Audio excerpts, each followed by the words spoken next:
എന്ത് വീഡിയോ ചെയ്യുമെന്ന് ആലോചിച്ചിട്ട് ഇങ്ങനെ ആകെ കൺഫ്യൂസ് അടിച്ചിരുന്നപ്പോഴാണ് പെട്ടെന്ന് ഒരു ഐഡിയ കിട്ടിയത്. എല്ലാവരും ഓൾ ടൈം ട്രെൻഡിങ് ആയിട്ട് ട്രൈ ചെയ്തുകൊണ്ടിരിക്കുന്ന വാട്ടേ ഈറ്റിനിടെ ഞാൻ ഇതുവരെയും ട്രൈ ചെയ്തിട്ടില്ല. എന്നാൽ പിന്നെ ഇന്ന് അത് തന്നെ ആവാമെന്ന് കരുതി. രാത്രിയായിട്ടോ ഞാൻ വീഡിയോ എടുക്കുന്നത്. നല്ല ചൂട് പുട്ട്, പയർ, കിഴങ്ങ് കറി.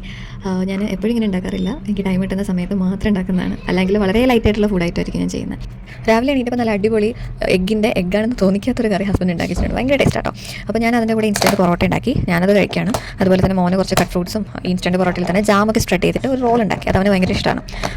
എൻ്റെ ലഞ്ചും സെയിമാണ്. ഈ പൊറോട്ടയും കാര്യങ്ങളൊക്കെ ആയിരിക്കും. കാരണം എല്ലാം ഒരു ദിവസം ഒരുപാട് ഫുഡ് ഉണ്ടാക്കാനായിട്ട് ഞാനും കൂടെ ഫുഡ് കൊടുത്തിട്ട് നേരെ ഓഫീസിലേക്കാണ്. അത് കഴിഞ്ഞാൽ പിന്നെ ഞാനൊരു വൈകിട്ട് 7 മണിക്കായിരിക്കും റൂം തിരിച്ചെത്താം. ഓഫീസ് കഴിഞ്ഞ് ടയർഡായിട്ട് വന്ന് ഡ്രസ്സൊക്കെ ചേഞ്ച് ചെയ്ത് കഴിഞ്ഞിട്ട് എന്തെങ്കിലും ഒരു സ്നാക്സ് ഒക്കെ കഴിക്കുമ്പോൾ ടൈം മീൻസ് നമ്മുടെ മൈൻഡൊക്കെ ഒന്ന് റിലാക്സ് ആവും. അപ്പോൾ ഞാൻ എന്തെങ്കിലും സ്നാക്ക് ഉണ്ടെങ്കിൽ അങ്ങനെ കഴിക്കാറുണ്ട്. അപ്പോൾ ഇന്നുള്ളത് ഒമാൻ ചിപ്സും അൽറവാബിയുടെ ചോക്ലേറ്റ് മിൽക്കാണ്. എൻ്റെ ഫേവറേറ്റ് സാധനമാണ്. അപ്പോൾ ഇന്ന് അതും കഴിച്ചും കുറച്ചൊന്ന് റിലാക്സ് ആയിട്ടിരുന്നു. അപ്പോൾ രാത്രി ഫുഡൊന്നും ഉണ്ടാക്കേണ്ടി വന്നില്ല. ഹസ്ബൻഡ് ഓൾറെഡി ബീഫ് പുലാവ് വാങ്ങി വെച്ചിട്ടുണ്ടായിരുന്നു. അപ്പോൾ ഞാനും കഴിച്ചു, അത് മോനും കൊടുത്തു. അപ്പോൾ പിന്നെ കാണാം അല്ലേ. This is Lona Lamos signing out.